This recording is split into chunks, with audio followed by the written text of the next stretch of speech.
And next we have Shadow Sun Rebellion, Shadow Sun Series Book Number 3, written by Dave Wilmarth.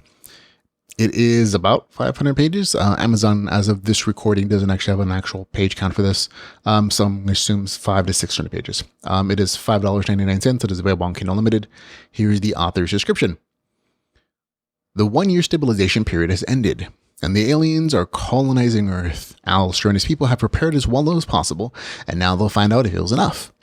In this third book of the Shadow Sun series, Earth survivors continue to fight for their lives and to reclaim as much of the Earth as they can for the human race.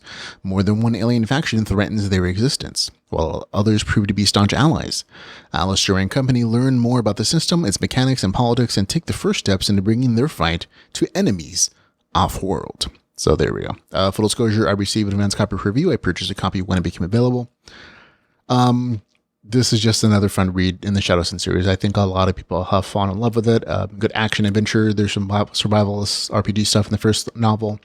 And just really good characters. It actually reminds me a lot of the Amarilli series in that as the books go on, the cast is getting bigger and you're kind of getting more advanced town building stuff in there, in addition to like the survivalist stuff or the crafting and the action adventure stuff with like aliens and fantasy monsters and RPG stuff.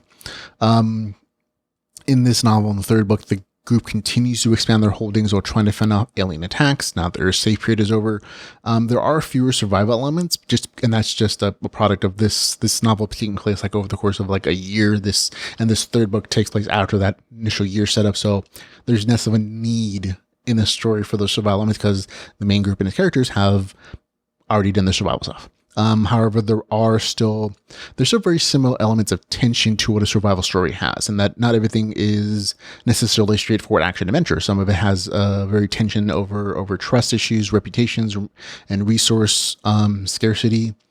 And so there is still very much that kind of survivalist tension in some of the story arcs within this novel.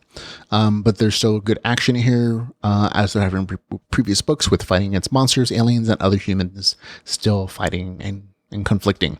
While the story universe is getting bigger and bigger, I like the fact that the author still takes the time to maintain the core group intimacy that I enjoyed from book 1. So for overall, a good action adventure oriented story, little bitty story that continues to satisfy readers. For me, it gets a score of 7.7 out of 10. That's Shadow Sun Rebellion, the third book in the Shadow Sun series, with a score of 7.7 out of 10.